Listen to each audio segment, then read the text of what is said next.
My presentation will be over the effects of intimate partner psychological abuse on the victims.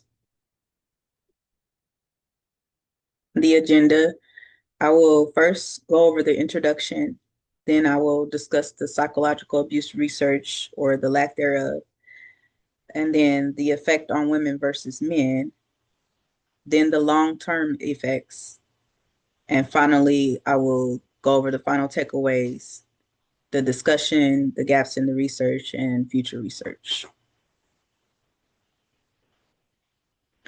Introduction, why I chose the topic, the significance of the topic.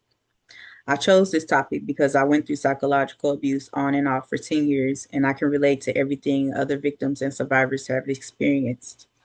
The worst form that I faced was narcissistic abuse, in which I experienced a lot of manipulation, causing depression, alcohol abuse, and other issues that were extremely hard to overcome until I was able to receive the proper help.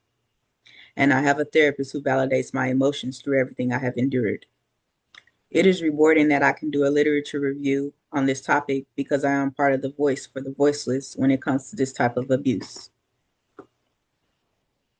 Introduction continued. Psychological abuse is the worst out of the three types of intimate partner abuse: physical, sexual, and psychological, and the most under-researched. Men and women experience psychological abuse. However, women experience more severe long-term mental health consequences than men.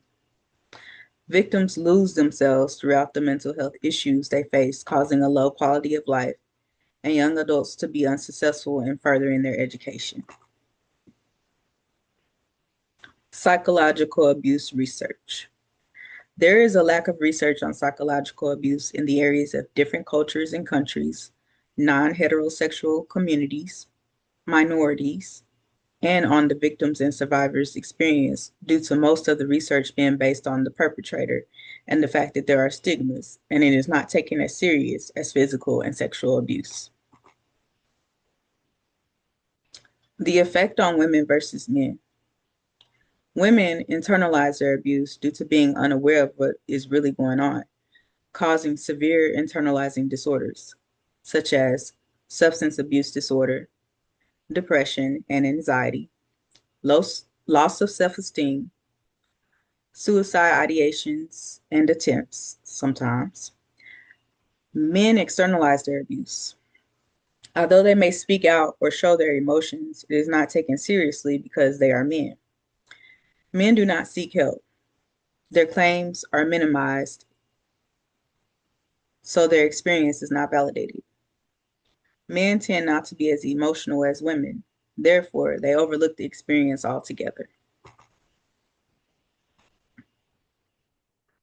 Long-term effects, which some of these were just mentioned on the previous slide, but they include post-traumatic stress disorder, substance abuse, anxiety, depression, suicidal ideations and attempts, insecurity, and physical long-term symptoms, headaches, stomach aches, upper respiratory illness, sleep problems. The final takeaways, the discussion, the gaps in the literature, and future research. Victims of psychological abuse should feel comfortable enough to speak out about it and it be taken seriously so they can get the proper help.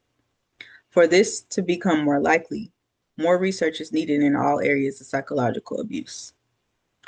Men's perception of psychological abuse should be studied more because although research supports that women face more severe long-term consequences, this cannot be completely backed up due to the lack of research on men's experiences.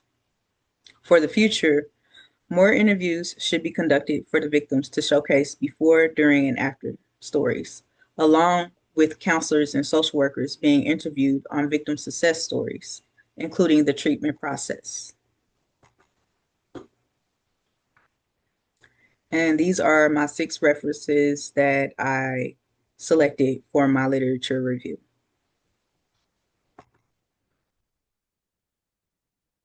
And thank you for your time. I did enjoy doing this assignment. It was extremely healing to be able to shine light on this type of abuse, especially since I went through it myself.